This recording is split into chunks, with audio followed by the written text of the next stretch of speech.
Nice. Okay, excellent. So I think people will join us as we go along. Excuse me. My name is Marnie Smith. I'm the Assistant Director of Career Services at the Mark School of International Affairs at Baruch College. And with me is the Director of Career Services, Suzanne Grossman. And we are so pleased to welcome back Austin Belcak, who previously did an event for us on finding a job that you love without applying online, which was wonderful. And we're so grateful to have him back for the topic of how to turn more job interviews into offers, which is something that I think a lot of us are familiar with. So I'm really going to go ahead and turn it over to Austin straight away so we can get into hearing some of his wisdom. So again, welcome, Austin. Thank you. And thank you everybody else for being here. Awesome. Yeah. Well, Marnie, Suzanne, thank you both for having me. And everybody else, it looks like we got 100 people on. Thank you all for joining and taking time out of your afternoon. It looks like we got some familiar faces too. I see Carla in the chat, who's tuned in for some previous webinars and knows a good friend of mine, Madeline. So Carla, good to see you as well. But yeah, so essentially today we're going to talk about how to convert more interviews into offers. And for me, I really like this topic. Interviews are kind of like a fascinating, I sort of think of them like a game a little bit, but I think they don't get enough love and attention compared to the actual application process, right? So when we think about job searching, 95% of our brain is focused on getting the interview, right? Because that's hard enough as it is. We think about sending in those online apps, tweaking our resumes, tweaking our cover letters, and sending out hundreds and hundreds of those, and usually only hearing back from a few places. And then we get the interview, and I think a lot of times we can either feel totally overwhelmed or we feel like we're almost at the finish line. And neither of those things are good things to feel, I would say, for different reasons. But at the end of the day, when we look at the data out there, a lot of people don't prepare for interviews enough. They don't spend enough time, and they also don't prepare effectively. So that's essentially what we're going to talk about today. And the main goal is to give you all a blueprint, a framework, and some actionable steps that you can take to basically get out there and feel really confident when you walk into your next interview, no matter where it's at. So, my whole goal here is to give you specific strategies and stuff that you can actually go do. It's not just going to be me telling you what to do, but we're actually going to show you how to do some of this stuff. So first and foremost, just in terms of a blueprint of preparation. So I have a good friend who has, or I guess even before we jump into that, maybe I'll talk a little bit about who the heck I am and why I'm qualified to even talk about this. I think that's maybe a better place to start. So for those of you who don't know me, my name's Austin Belcak, and I run a site called cultivatedculture.com. And our whole goal at Cultivated Culture is to teach people how to land jobs without applying online. So that whole community started from my personal experience as a job seeker. So in college, I wasn't the best student. I ended up graduating with a 2.58 GPA. I had a degree in biology, and I ended up just taking a job in healthcare that fell into my lap. So I didn't apply anywhere else. I didn't interview anywhere else. I got one internship, and that turned into an offer, and I accepted it sort of sight unseen. And that turned out to be a big mistake. So when I graduated, I jumped into this job, and it ended up being pretty miserable. So first and foremost, healthcare was not for me. Like, I immediately figured that out. Not to say that it's not a great field. My wife works in healthcare, as do her parents. And obviously now more than ever, everybody in that field is appreciated. But it didn't really align with what I was looking for, or the dreams that I had. And so on top of that, I had a boss who treated me terribly. Nothing I did was good enough. He kept telling me I didn't have a future in this field. And I didn't really think about starting salary and cost of living and all these things that are important to think about when you accept a job. So I quickly racked up $15,000 of credit card debt, just trying to make ends meet, just paying my rent, getting groceries, doing all that stuff, paying off my car and the insurance on that. So I was in a pretty bad place, and I realized I needed to make a change. So I went to all the people that we normally go to for advice, right? Our parents, our friends, other family members. And I asked them, what should I do? And they basically told me the same thing that most of us hear, which is, tweak your resume, tweak your cover letter, apply online for jobs. So I did that, and I ended up applying to about 300 places in 2 months. And I didn't hear back from a single one of those places. So I was really frustrated. And when I went back to those same folks, they continued to give me the same advice. They said I just hadn't applied to enough places. And that didn't make a whole lot of sense to me. I figured that, if I'd done something 300 times, I'd done everything I was supposed to do, right? I went to college, I got my degree, I paid all the money to get my degree. And then everybody I trusted was telling me to do this one process, and it wasn't working. And so I was a little confused. So around that same time, I spoke to somebody who was an alumni of, I went to Wake Forest down in North Carolina, and he worked at Uber. So he basically told me, Austin, look, these people are all wonderful in and of themselves, and they're successful in their own right, but they haven't done what you want to do. They haven't made this massive transition into a new industry.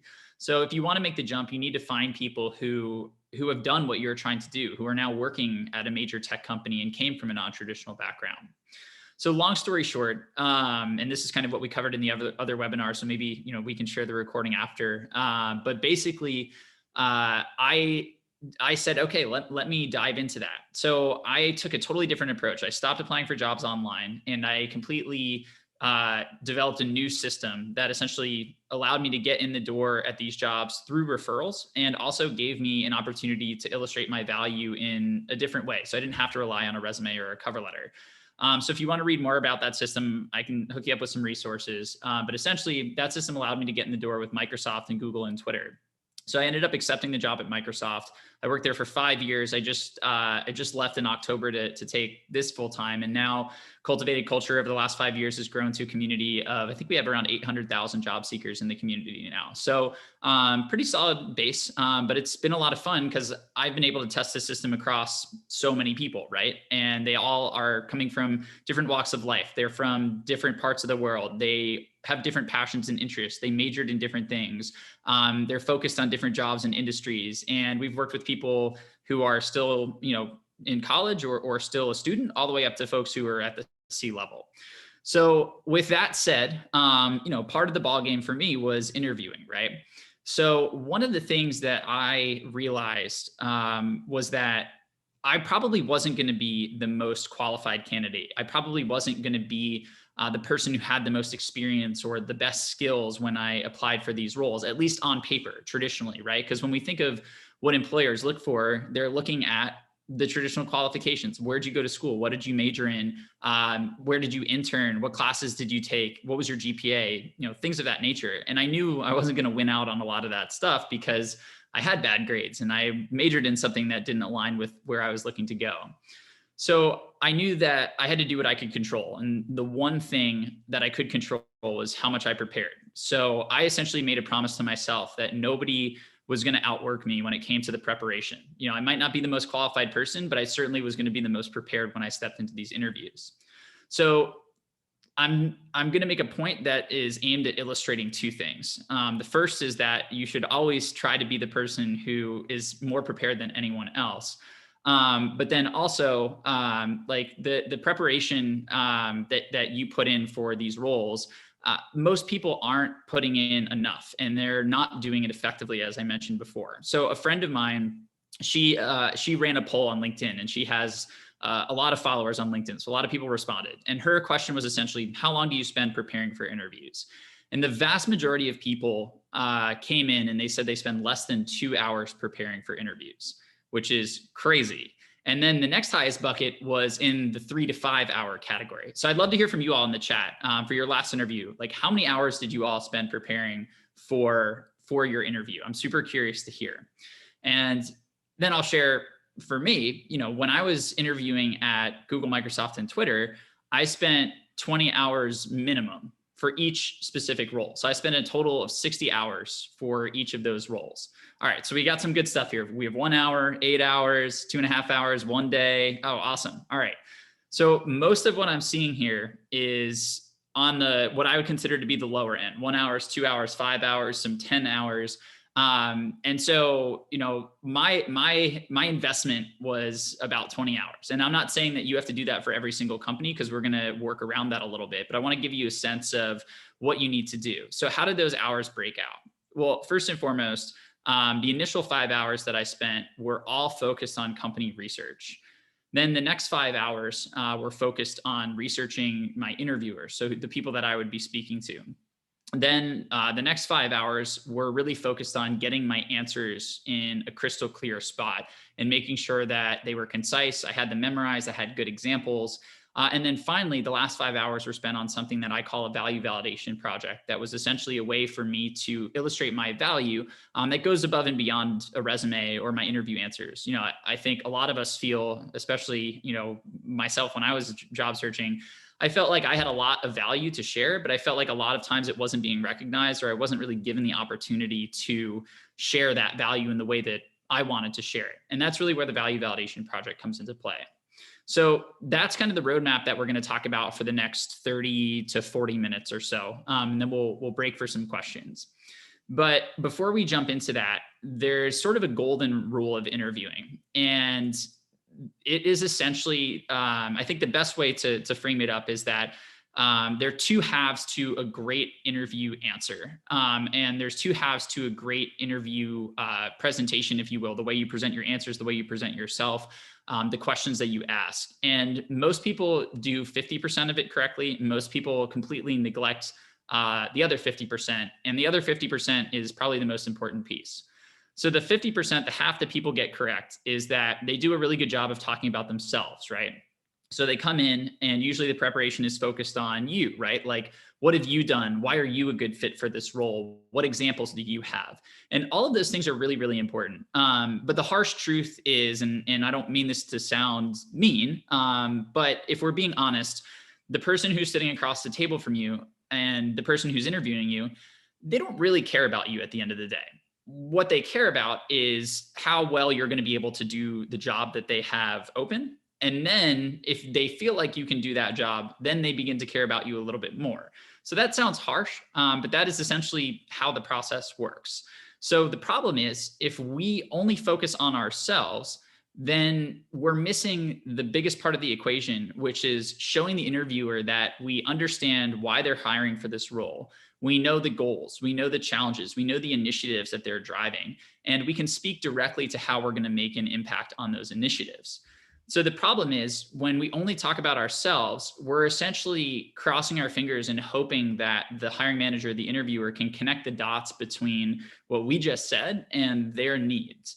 Whereas we can totally eliminate that concern if we just draw that connection for them. The other great piece of that is that allows us to control the narrative. That allows us to control exactly what we're telling the interviewer. And so we're going to be able to make a much more direct and a much stronger connection between our value and what they need if we do that. So how do we show them that we know them effectively? How do we show them we've done our research and we understand their needs and goals? Well, this really comes down to research. And this is going to be the first 5 or so hours of the interview prep setup.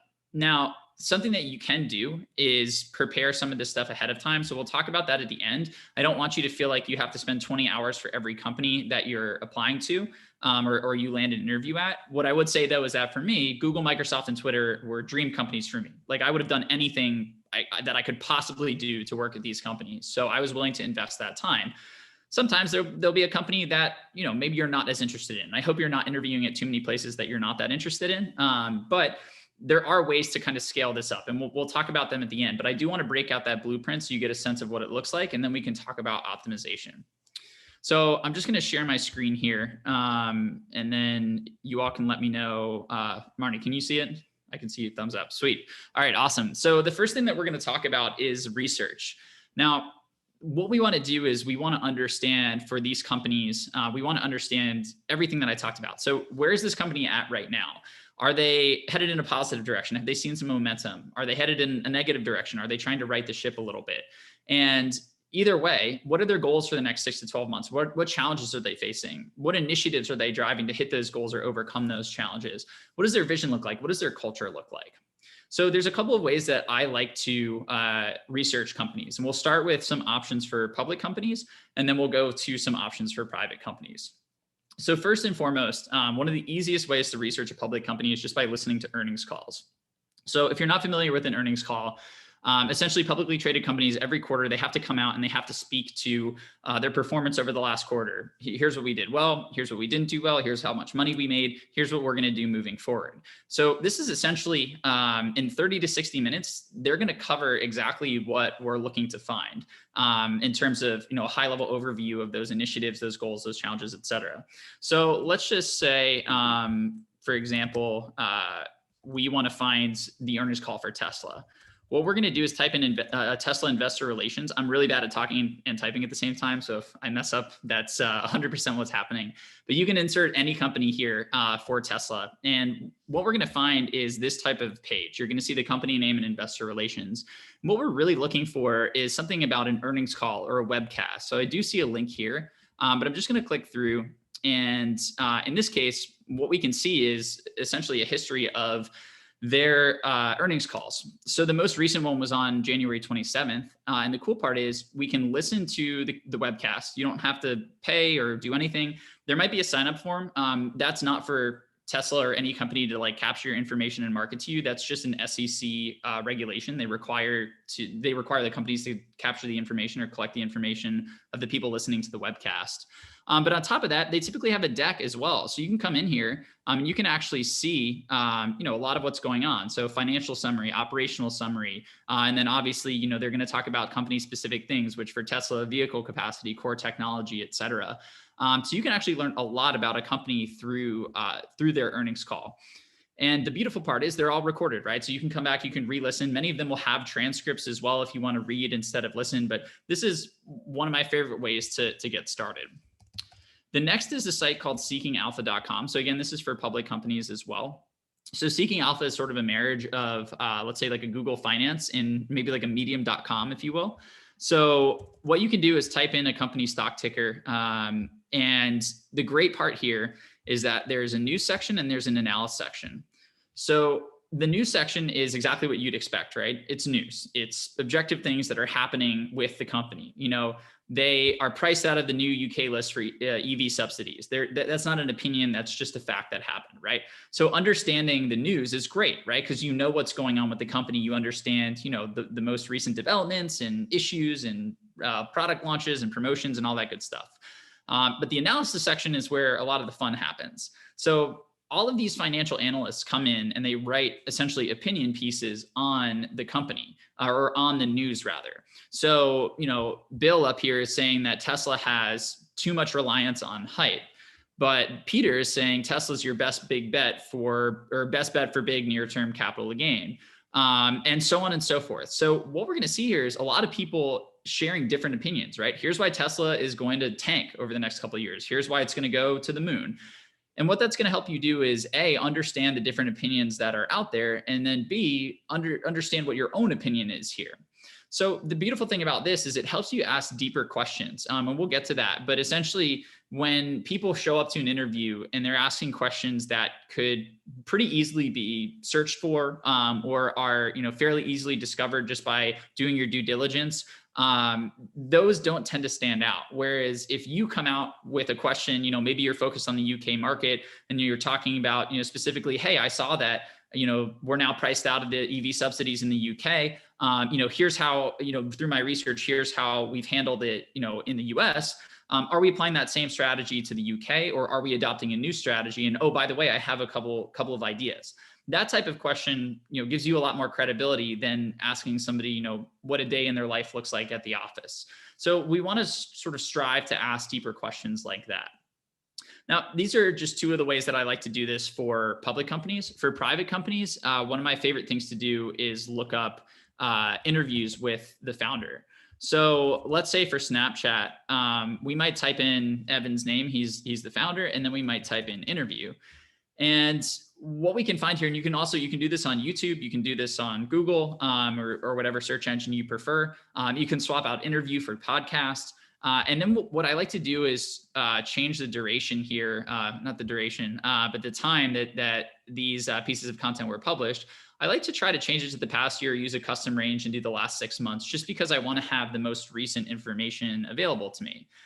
So the cool part is what we're going to be able to get here is the CEO, the person who's in charge, talking about their company for 12 minutes or 20 minutes or 40 or 60 minutes, right?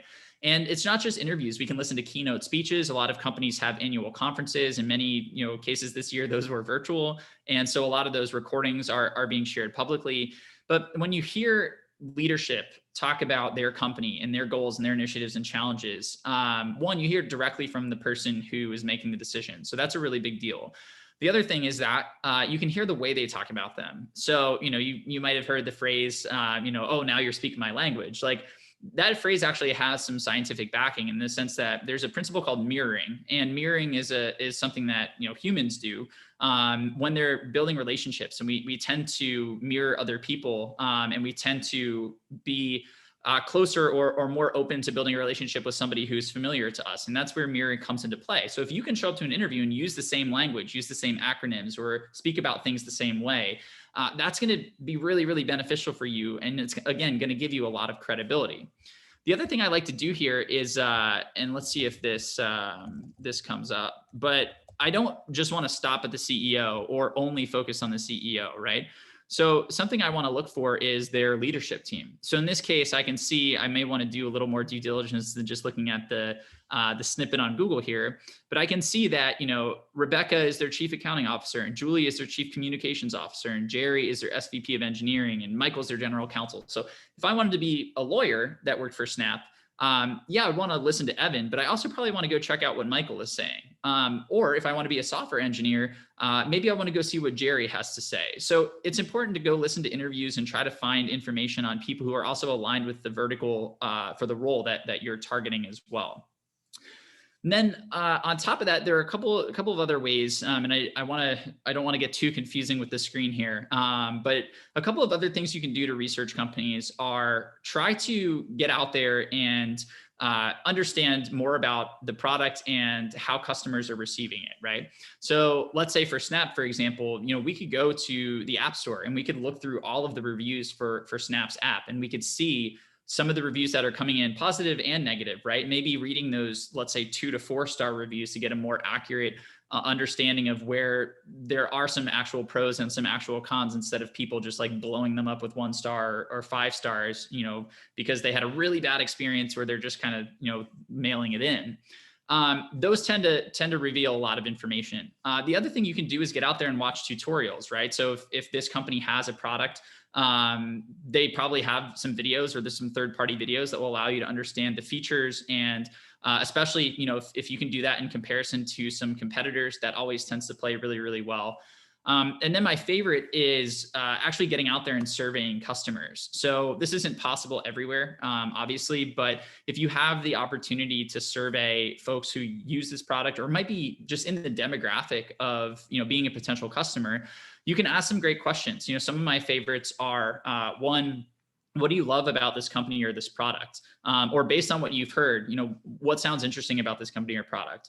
And then the next question could be, what do you hate about this company or product?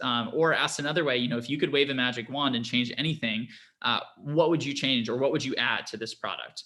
And then if you want to do a competitive take, you could have a third question that essentially says, you could ask what people use if you list a bunch of competitors. And then you could say, either if they use this but not the competitors, you could say, why did you choose this company and not any of the competition? If they use a competitive product, you could ask them, what would it take for you to switch over to, your target company instead of using the competitor? And if you send this and you get, 15, 20, 30 responses, obviously the more the merrier, but we want to be sort of realistic.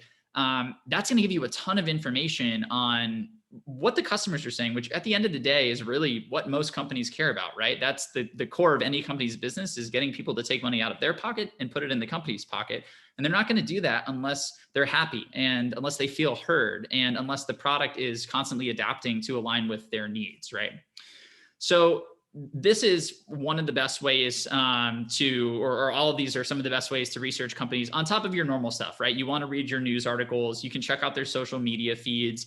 You can do all the stuff. You can read their website. You can do all the stuff that you might normally think of when you think of researching a company. I would layer these on top as well. And then what I would do is I would try to take notes. I would open up a Google Doc or a Word doc or whatever you're comfortable with. You can take physical notes.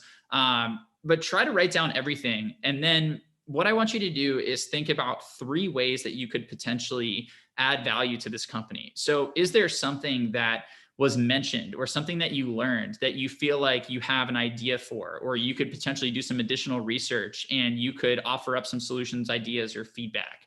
And those are just a couple of things that you want to keep in mind. And then on top of that, you want to think about what aspects of these goals and these challenges and these initiatives aligns with your background. How can you tie those two together? That's really what we're going for here. So that's our research piece. And that's the first thing that we're going to do. So next, what we're going to do is start to think about the questions that we will be asked. So this is where we can scale this up a little bit. But essentially, there are roughly 7 questions that are asked in every single interview. And they are all pretty standard, right? So the first is something along the lines of, tell me about yourself or why you want to work for us. The others include, tell me about a time you exhibited leadership, or you had to work as a team, or you've had to work with a difficult person, or you failed or overcame an obstacle or had success, or your biggest weakness, right? There are a lot of these questions that we get asked in almost every single interview. And so because of that, we can actually essentially scale our results by preparing for the core set of questions that we get asked most of the time, right? So this is exactly what I did. And I actually did this up front. If you have an interview coming up, it's helpful to do the research first and then write your answers out to these questions. If you don't have interviews yet, I would actually recommend starting with this piece just to get you some examples down. And then as you start to land interviews with companies, you can do more research and you can tailor your answers. So essentially what I would do is I would take these questions and I'd put them in a doc. And I would sit down and I would write out answers to each one. And I would just go stream of consciousness. I wouldn't worry too much about getting it right or editing or anything like that. I would just put something on paper. And then what I would do is shut my computer down, or at least that doc down, for the next 24 hours. And then I would come back and I would revisit. And I would essentially do the same thing. I would review the answer. I would revise it and edit it. And then I would rehearse it again. And then I would put it away for 24 hours. And I would essentially do that for all of the answers for all of these questions. And I do it for about a week. I do it for about five business days, or 7 days if you have the time. But essentially my goal was every day to chip away at these answers. And then in between, since I knew I was working on it the next day, I would let my brain kind of work on these in the background. And by the end of the 7 days, what I would have is a pretty concise answer that usually through several rounds of revision and editing was a lot more direct, a lot more to the point. And that was really my goal. So once I got to that concise answer, I'd really sit down and try to memorize those answers. And the reason for this, I think a lot of people that I talk to or work with, they either try to come up with their answers on the fly in the interview, or they prepare a general idea for an answer. Like, oh, if somebody asks me this, I'm gonna bring up this example. Rarely do people go as far as to memorize the entire answer that they're going to give to a specific question. But there's a reason that we want to do that. And it has to do with cognitive load, and it also has to do with nerves. So I don't know how many of you are fitness people, or how many of you go to the gym regularly or work out regularly. But when we start working out, when we start going to the gym, I don't know if you remember the first day that you decided you'd go to the gym, or you'd make, fitness a habit. You probably had to prepare a lot, right? Maybe you put your gym bag next to your bed, or you put a calendar invite or reminder in your phone, and you really kind of psyched yourself up, like, okay, like today's the day that I'm going. And it took a lot of work, right? It took a lot of thought. It took a lot of mental energy. But as it became a habit, as going to the gym or running or whatever it is you do, as it became a habit, you had to invest less time into thinking about it, right? It just became part of your routine. You just get up and you go to the gym and you're thinking about other stuff because it's habitual. So that's how our brains work. And essentially habits allow us to put some of these actions and things that we do every day on autopilot, right? You can brush your teeth without thinking about it. You can take a shower without thinking about it, because all those things are habits. So what we want to do with our interview answers is to get them to that same place where if somebody asks you, tell me about a time you exhibited leadership, you could regurgitate an answer, basically, blindfolded with your eyes closed, thinking about something else, because you have it down pat. And what that does for us is two things. First, when I went to these interviews, like I was crazy nervous when I started interviewing. And a lot of time the nerves like got the best of me. I would ramble. I would just like start talking and go on a tangent. Sometimes I would forget what I was going to say and have to ask to start over, which is super embarrassing. It wasn't great. But once I started memorizing my answers, I didn't have to worry about that because no matter how nervous I was, I knew I had this thing that was essentially down pat that I could regurgitate under any situation. So it was really helpful for nerves. But on top of that, it also allowed me to gauge what was going on in the interview. So rather than expending 100% of my mental bandwidth on sharing my answer, I could actually give my answer and then I could take a step back mentally and I could say, how's this going? How's this person receiving the answers that I'm giving? What's their body language look like? What was that thing they mentioned, 5 minutes ago that I want to ask a question about? Can I remember that question? How do I want to steer the interview from here? All of this self-talk and this coaching and this strategy can happen while you're delivering your answer because your answer is memorized and you've cleared up that mental bandwidth for yourself. So that's why this is so important. So at the end of those 7 days, you've done your revision and now you're starting to memorize. The final piece here is actually recording yourself. And this sounds like super weird probably and may seem like an annoying thing to do. But especially now in the era of video interviews, you want to get really, really good at, since we're not using the screen, maybe I'll pop back here. But since we're in the era of video interviews, you want to get really good at understanding what your setup looks like and how you're coming across. So there's a technical component to this and there's the communications component. So on the communication side, I forget the stat, but the vast majority of our communication is nonverbal. I think something like a single digit percentage of our communication is made up by the words we use. Instead, and the rest of it is made up by our facial expressions and the tone that we use, or anything. And Marnie, I see your question about nonprofit governments. We can definitely cover that as well. But it's the body language we use, it's our facial expressions, it's the tones, it's the way that we say stuff. And so it's not just the words that we're using. And that's what a lot of people forget. So when you record yourself delivering your answer, you can actually align those things. So you can understand, the gestures you're making, and you can see what your face looks like when you're delivering your answer. Are you smiling? Are you frowning? You can hear yourself talking through things. And you can also listen to how your delivery sounds. Did you hit on the critical points? Did you emphasize them? Did you miss something? So if you record your answers and you watch back and you look to see what you did and then re-record and try to improve, if you do that for another week or so, you should be in really, really good shape. The other reason you want to record your answers is because of your setup, right? So for a video interview, there's lots of things to think about. There's lighting, there's your sound quality and your audio quality, there's your background. And all of these things, you want to have them in check because perception is reality, right? So there's a reason why if somebody has a YouTube channel and all their videos are shot in weird lighting in their basement, we're probably less likely to trust that person than somebody who has, high definition camera and great audio quality and is in like a really, really awesome, like professionally designed environment. So not saying you need to go that far, but just keeping in mind what your background looks like, what you're going to wear, where you set up in the frame of the camera. I'm breaking a rule here by having my computer below me, and that's mostly because I'm using it. But usually you want to prop your computer up so the camera is angled down towards your face, and you want to make sure that there's nothing funky in the background. I've seen people's backgrounds on Zoom calls that maybe they forgot a poster or something that was written on the chalkboard or something else behind them, and obviously we don't want that to happen. So when you're thinking about jumping into the interview process in general, this section is something that you can do ahead of time, right? You can come up with these examples, you can come up with these answers well before you even land an interview. And the great part about that is you're essentially flipping the way that we went through the topics here, where you're starting with this piece and then going to the research.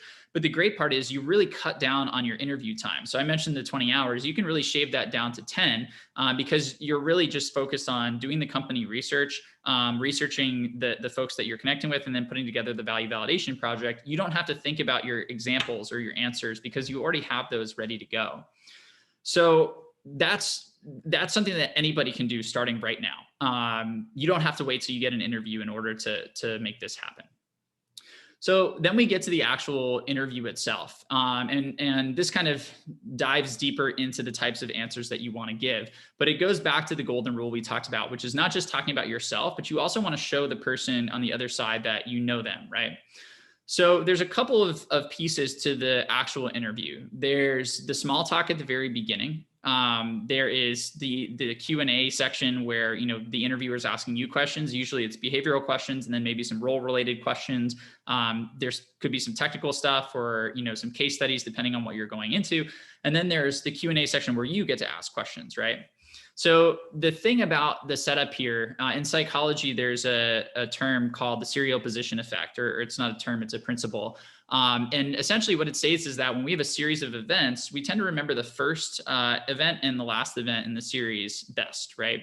So, if somebody gives you a string of numbers, you're most likely to remember the numbers at the beginning and the numbers at the end, and the ones in the middle kind of get jumbled up a little bit. So the good news for us is that in the interview, we control the two pieces at the beginning, at the end. At the beginning, it's the small talk, right? And at the end, it's the Q&A. So how do we maximize our chances there? Well, for the Q&A, this really comes down to doing your research on the people that you're interviewing with, right? So you can go look them up. And the best thing you can do is ask for their names ahead of time. So if you have a recruiter, go ahead and ask them, who will I be interviewing with? Can you just share their names? I'd love to make sure that I'm 100% prepared and I understand, who I'm talking to or speaking to, so I can, prepare my angle and my answers to match up with, what that person is looking for. And then we can go look them up, right? LinkedIn profiles, other social media profiles, run a Google search for their name. And what we want to do is we want to try to find points of commonality or angles that we can play into. So to give two examples here, my good friend, his name is Jonathan Javier, and he's another career coach who runs a company called Consulting. He has a great story where he was researching his interviewer, and he saw that his interviewer really, really liked Star Wars. So he actually went out and he bought a Baby Yoda AirPods case, and he slapped it on his AirPods, and he gets to the interview, and he takes his stuff out of his pockets, and they're chit-chatting, as the interview's starting, and he takes his AirPods and puts them right on the table with the Baby Yoda case. And that's immediately, right? Conversation starter. The guy was like, "Oh, are you watching Mandalorian, blah, blah, blah." And they start talking, right? And they're going back and forth. And now all of a sudden they burned 10, 15 minutes of the interview, just chatting like friends would, right? And so now how does the rest of the interview go? So much more personal, right? So much more positive because this common ground has been established and because this personal connection has been established. So that was ingenious. And if you can get to that level, kudos to you. That's 100% what you want to aim for. My example is less impressive, but similar. So I was researching one of my interviewers at Google, and I looked him up on Instagram and Facebook and these other places. And I saw that he was a massive skier. This guy went skiing every single weekend, basically. So I went into the office, we're shaking hands. I asked him how his week was. He asked me how mine was. And I said, well, my buddies and I, we're supposed to go on a ski trip this weekend. I really hope it comes through because, I only get to go once a year, and, I grew up skiing and I love it, but we don't get to go that often. And I heard the conditions are really good.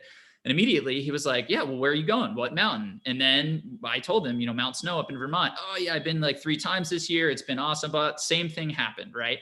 And so if we can find something that we can use as an icebreaker, if you will, you can steer the conversation in that direction a little bit, just by being strategic, right? You don't want to be creepy. You don't want to be weird. You don't want to show up and be like, "Hey, that bar you were at, well, that's a weird example for COVID, but, I saw you went out 2 weeks ago at this place and it looked really awesome. And your baby was there too. And they're a cute baby." And then this person's like, "Okay, this is the weirdest way I've ever started an interview." Obviously we don't want to do that. So anything that's sort of professional or just a general interest, especially if you can steer it that way, sort of like Inception, right?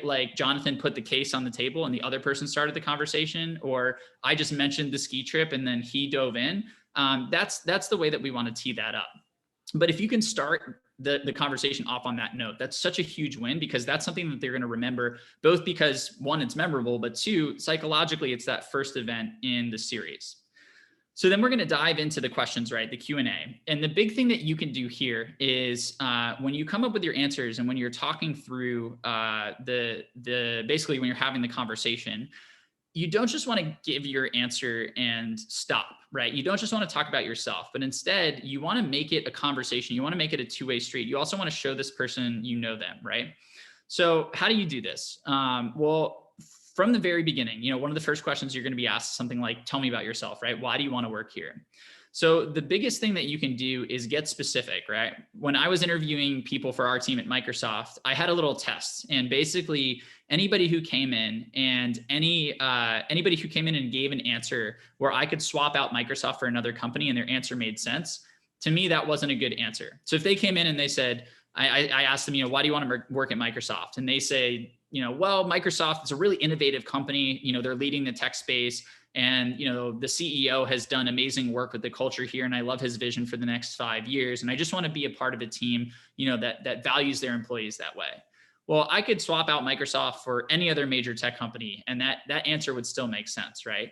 Whereas if somebody came in and they said, well, look, I've been following Microsoft for a while, and I actually listened to Satya Nadella's keynote at, Microsoft Ignite or whatever it was last week.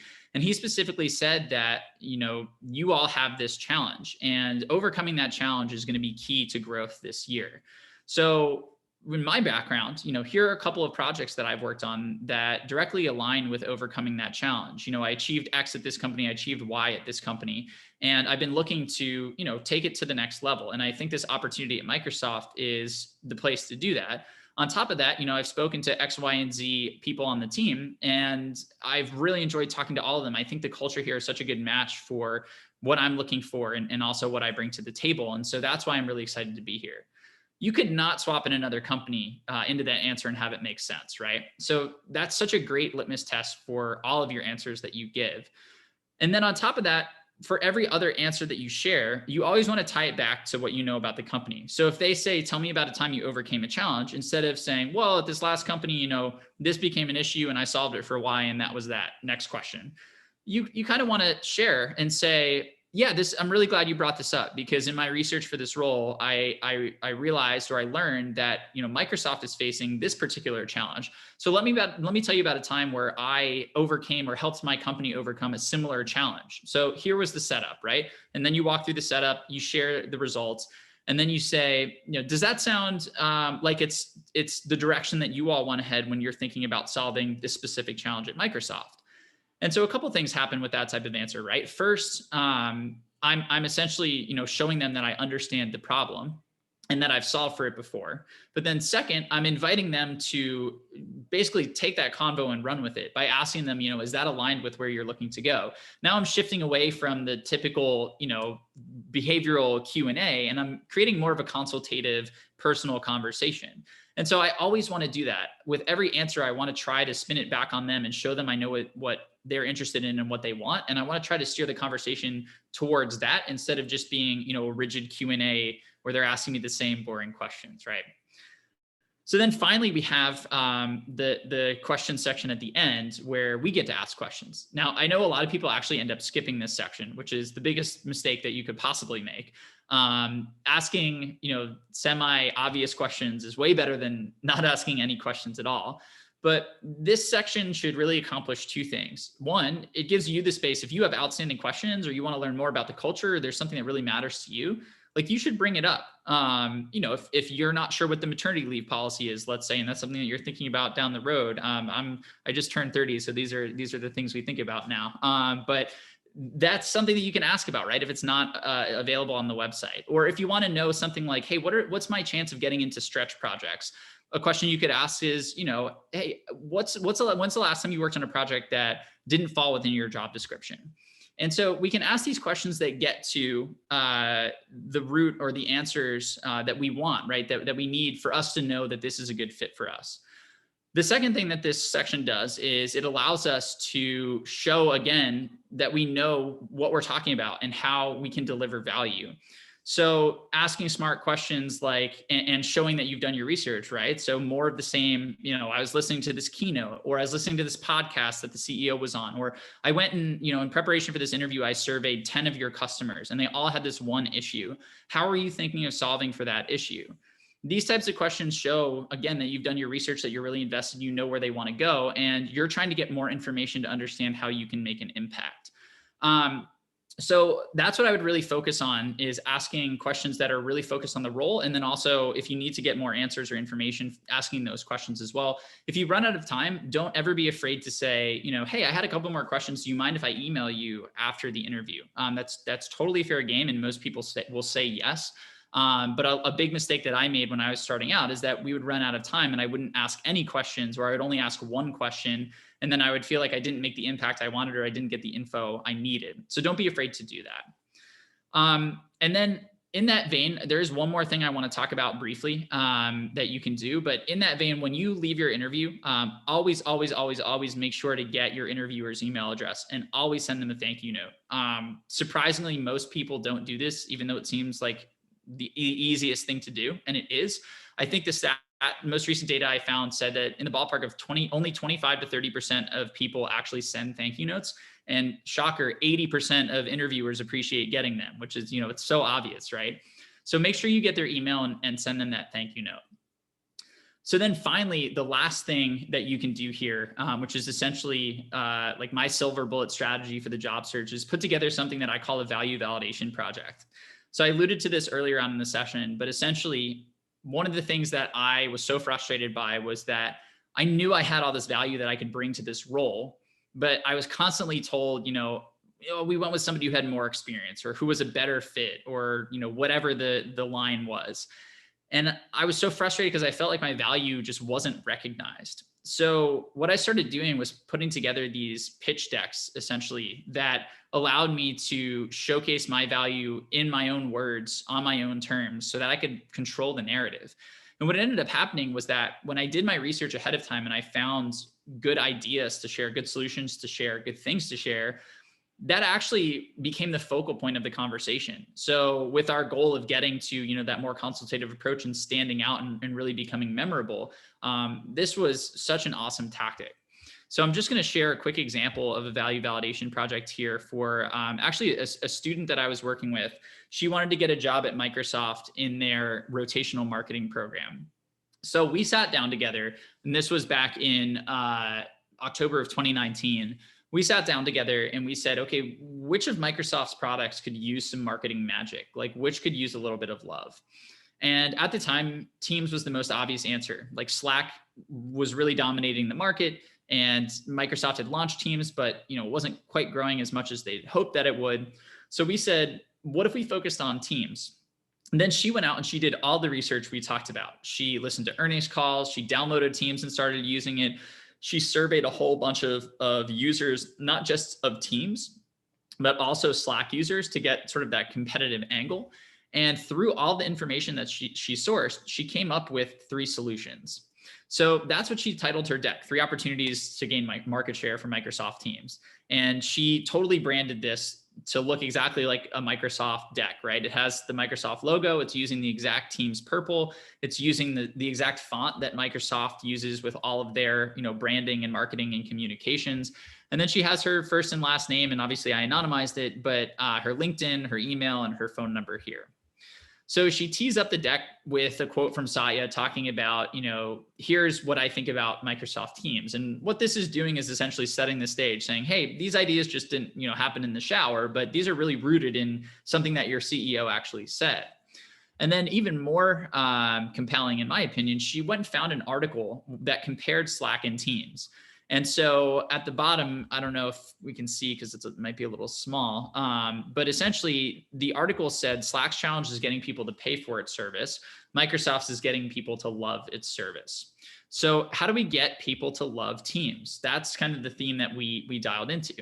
So she shares 3 ideas, and this is what I call a table of contents slide, where you basically have your ideas at a high level, and then we jump into each one. So the first one was that people didn't know when to use Teams. Why would I send a message through Teams instead of sending an email through Outlook or, using any of these other collaboration tools? So she suggested having an interactive map where essentially you could click into it at any time, or when you signed up for the product, you were taken here, and it gave you a tutorial to let you know, hey, here are all of your options, and here's when you should use each one. Even better, she talked about how to make it easy to get started. So Microsoft already had 155 million Office users. Those people already had Teams on their computer. How do we get them to use Teams? Well, one of the ideas that we had was, can we embed it in other Office products? So she said, can we embed it in Microsoft Word so that we can have a chat going while we're editing a document or a PowerPoint? The other idea we came up with was, what happens if a PowerPoint file is too large to send? Well, could PowerPoint be smart enough to say, hey, this file is too large to email, but why don't you try sending it through Teams? And then maybe I send it to Marnie and she types back and says, hey, you have a typo on slide 12. And then I have to go fix that. And then I tell her I fixed it in Teams. And now all of a sudden we're chatting in Teams and we're using Teams. And that's the goal, right? And then finally, she went into the app reviews, which is something that I talked about earlier for research. And she found a lot of great information about issues that the mobile app was having. And then she went ahead and talked about why mobile was so important. Like, why do we need to focus on the mobile app if we want to win? So after sharing a couple of her ideas, she talks about why she's the perfect fit for Microsoft. And basically what she's doing here is sharing some case studies of her marketing success in the past, which is essentially saying, hey, these ideas that I came up with, I actually know how to execute them. I've actually, been successful executing stuff like this in the past. So it's not like I'm just throwing these out there, but I'm actually the best person to help you implement these ideas. And then finally, she had some information around, interests for herself. She had a picture of herself, which I removed. And then you could also have some links to a resume or a LinkedIn profile here. But when you put something like this together, and this is what you lead with in your interview, you could send it to your interviewer ahead of time, or if you haven't put one together, you could put it together and send it to them after the fact. But this just, one, shows that you're willing to go above and beyond to get this role. Like, you want it so badly that you spent all this time to put together a deck. But on top of that, it also, again, lets you clarify your value in your own terms, in your own language, in your own medium. And that can feel really empowering when, the rest of the time we've been forced to kind of shove our value into an 8.5 by 11 piece of paper called the resume, or, these funny interview answers to sometimes weird questions like, what's your biggest weakness? Or how many gas stations are there on Manhattan? Which, like, I'm not sure why that's relevant at all, but now I'm sitting here having to answer it. So instead, this allows us to take control of the conversation. And this tends to be a really, really powerful strategy. It does take a little bit of extra time, but that extra time is pretty much always worth it. So I know we're coming up on time here. I've seen some questions in the chat, so I want to make sure that we have a chance to answer those. But I hope that this was helpful and gave you all a bit of a new strategy for preparing for interviews and some other new ideas and tactics that you can leverage the next time that you get one of these interviews. So Marnie, do you want me to just go into the chat and pull some answers, or do you want to share them out? Sure, I can share them. Awesome. Okay, first question is from Amanda. How do you recommend positioning yourself when trying to get a new role in a different part of your existing company? Awesome. That's a great question. So what I would do is, depending on your manager, if you have a manager who's open to it, I would probably share your plans or feelings with them, not in a way that, I want to get out of here immediately, but most good managers will say, where do you see yourself in a couple of years here? What's your career plan at this company? And that's a good time to say, I love working on this team, but I think my eventual goal is to move into a role where I'm doing, X, Y, or Z. And if that's in another organization or on another team, and you have a good manager, they can help facilitate that. That is relying on you having a good manager. So if you don't, well, in that case, basically what I would do is essentially go try to network with the folks who are on that team, right? So if there's a way for you to get involved with projects, or if you can just send an email and say like, hey, I'm really interested in what you all are doing on this side of the business. If you have a couple of minutes to grab a coffee, my treat, but I'd love to hear more about what your team does, what you do on this team, what your role looks like. And the great part is those people, they'll know, they should have an idea of what you do as well, because you're at the same company. And they'll be able to help you create a roadmap. They'll be able to help you come up with a plan for you to go from where you are to where you need to be. So whether that's, taking courses to improve your skills, or if they can help you get some visibility or get on a project, having that mentor, having that advocate or person who's going to essentially help you make this transition, that's really, really key.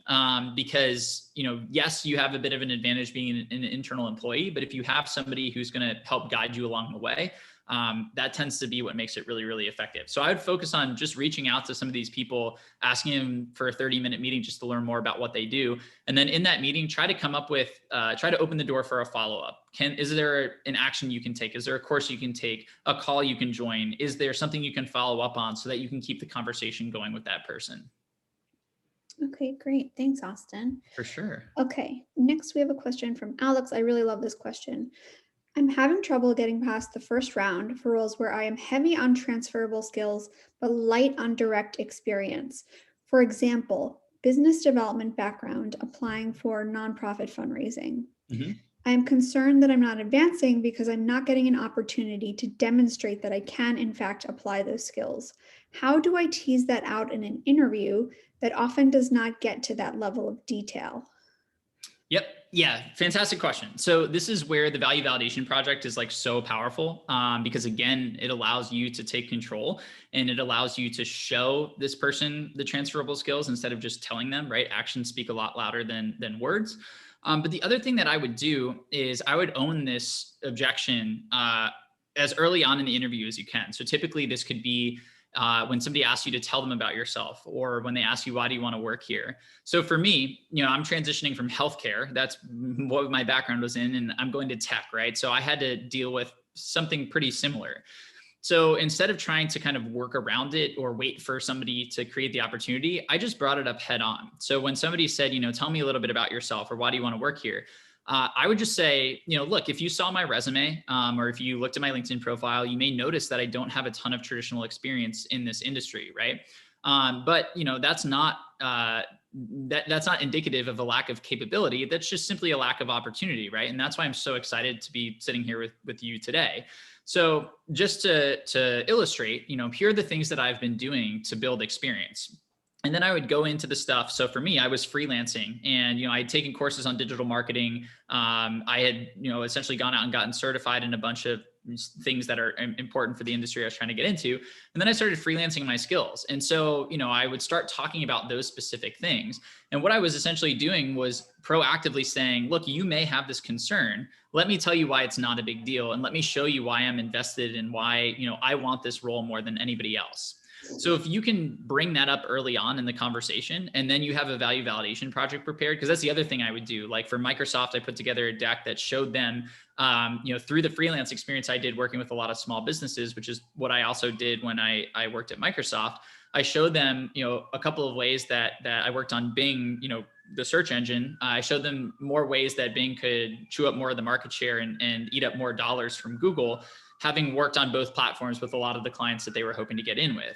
So I was basically able to take my, non-traditional background and just get rid of it and get rid of the concerns around it, because I put together this deck that said, this is what I bring to the table. Here are real ideas that you can implement. And when people see that, they tend to not worry so much about the non-traditional background. So hopefully that's helpful. That is really helpful. And I wanted to go back to earlier when you were telling us about research and researching the private companies. Do you have any strategies for folks who are applying for roles in the public sector, nonprofits, government, et cetera? Yeah, so it's all the same strategies still really hold up. The one thing that I would say that we didn't talk about that's super important, and we did talk about it in the last webinar, but a big part of this process, at least for me, I recommend that you spend about 10% of your time applying for jobs online, and I recommend that you spend about 90% of it networking and building relationships with people at these companies. So one great way to get information is through essentially, quote, insiders, right? People who already work at the company, whether it's, or the organization, whether that's public sector or nonprofit or private sector, whatever it is. The people who are currently working there are going to be the best source of information for everything you care about, right? Like, why are they hiring? What are their goals? What are their challenges? Like, those people are going to be able to give you much better information than like a Forbes article or whatever it is. So I would definitely recommend going for that as well. But the research side of things, let's say for the public sector, I mean, these organizations, they still have websites, and there's still lots of articles, especially in the public sector where there's, press, happening around these entities. There are a lot of articles, there's a lot of information out there about what's going on in that specific sector. So digging that up is going to be your best bet. The ways that you do that, I mean, you can see if they have a social media feed. A lot of public sector entities do. You can see if they have a blog on their website, or they have, a place where they're sharing information. You can see if you can find those interviews. And then again, talking to people directly is probably going to be your best bet. But overall, a lot of these strategies apply in pretty much any industry or any company that you're targeting or organization. Okay, great.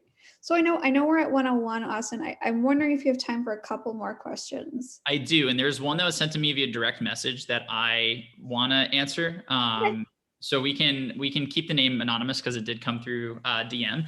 But the question was essentially, how do you prevent your ideas from being stolen? And I think this is a great question because I get asked it all the time, and it's totally fair.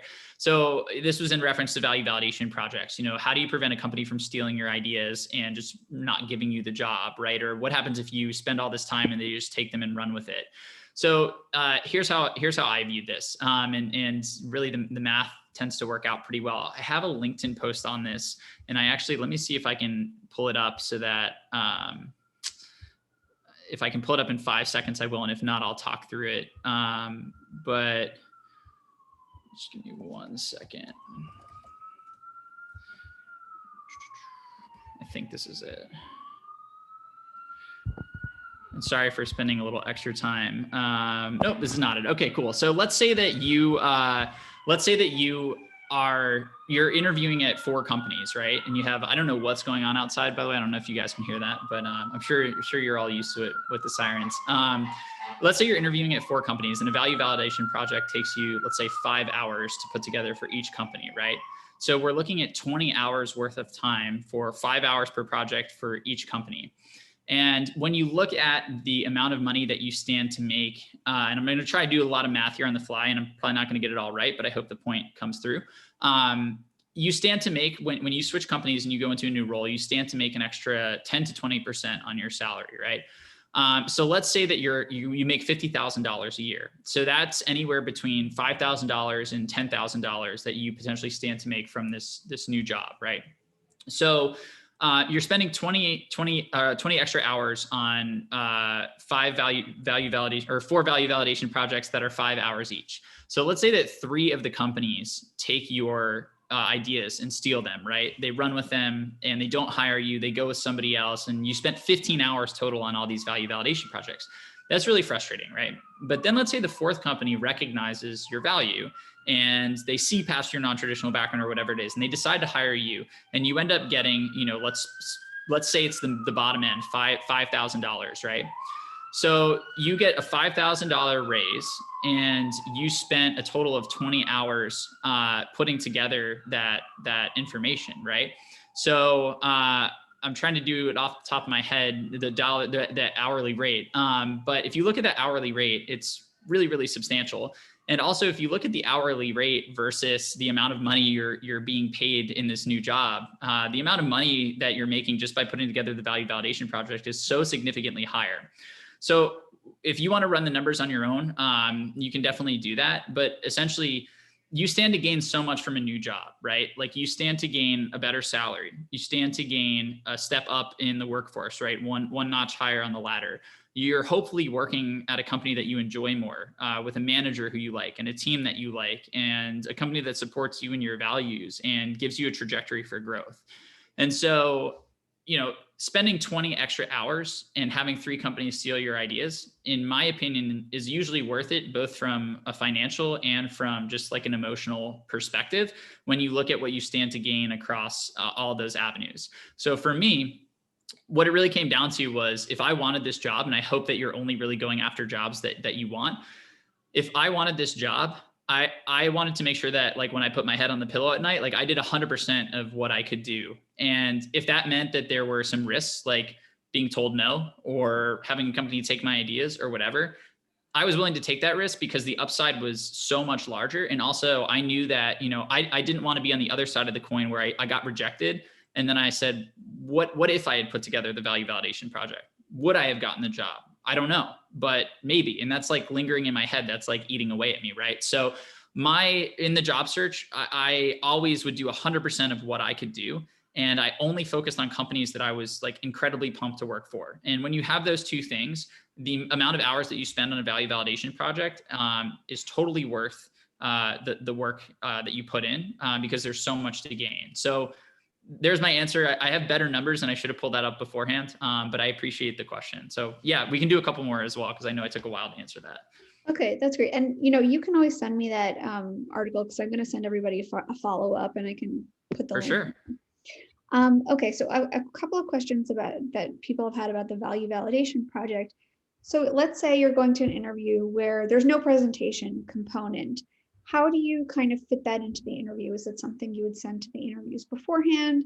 is it something you would say, hey, want to see my presentation when you go to the interview?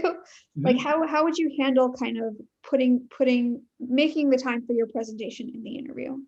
Yeah, 100%. So basically VVPs are something that you can use early and often, and then all the way to the end of the process. So you don't want to create one for every single company that you're applying to. Like, you don't want to send a VVP in with your application.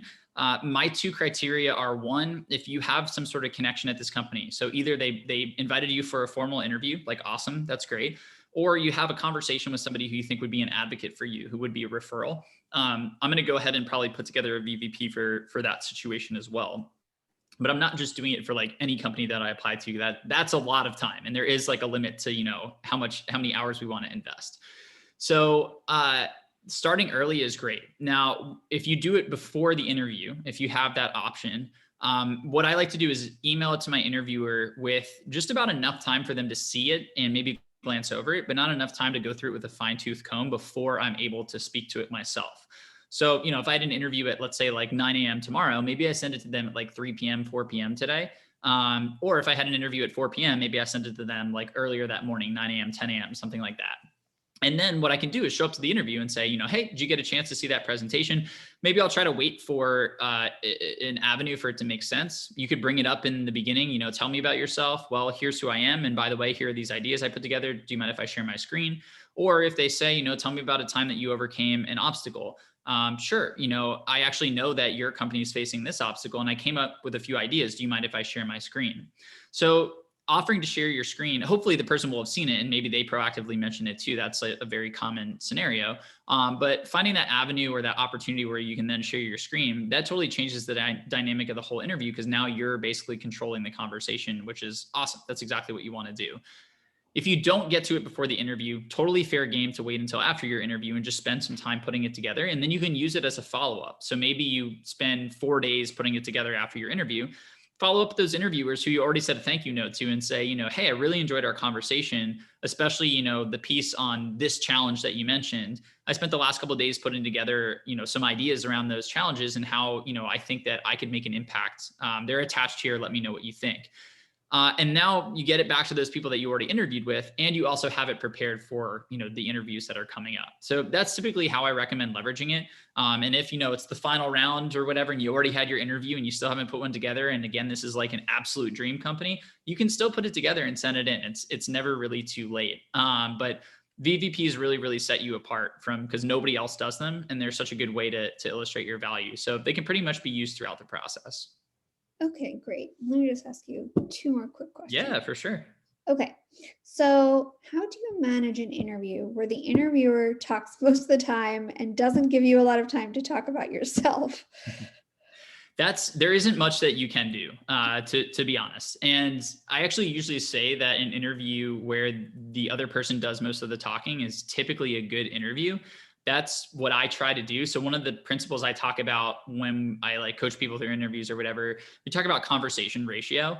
And this is true really anywhere, right? Like if you're meeting a new person, you know, for a drink, or you're on a date, or you're, you know, whatever it is, when you have that person who just talks about themselves the entire time, like nobody really loves that person, right? But people do love talking about themselves. So if you can get the other person to do most of the talking, psychologically, that actually puts you in a place where they're forming a positive association with you, because they feel like, you know, they feel good talking about themselves, and they also feel like you're listening. And there's a lot of data that supports basically relationships forming out of that.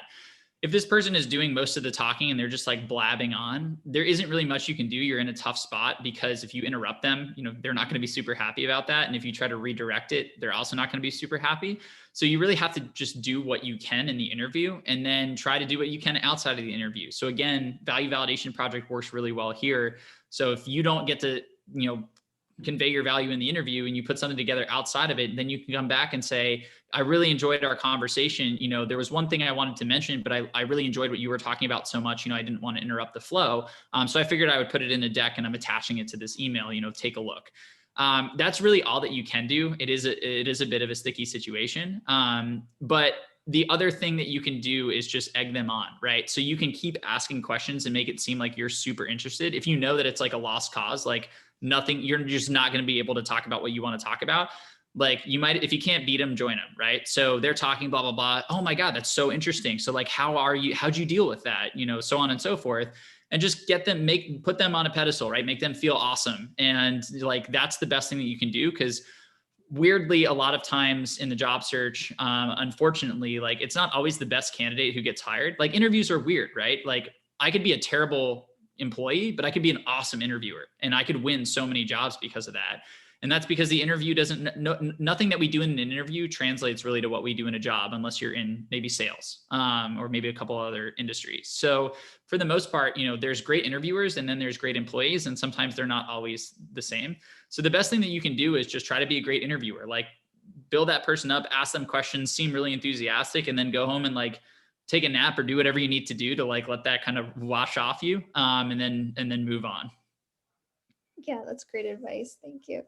For sure. Okay. So people are asking, is there like a model or an article that in my follow-up I can send around about the validation project? Yeah, 100%. I have a VVP article, and I'll just type it in the chat here as well. And then Marnie, I'll send it to you.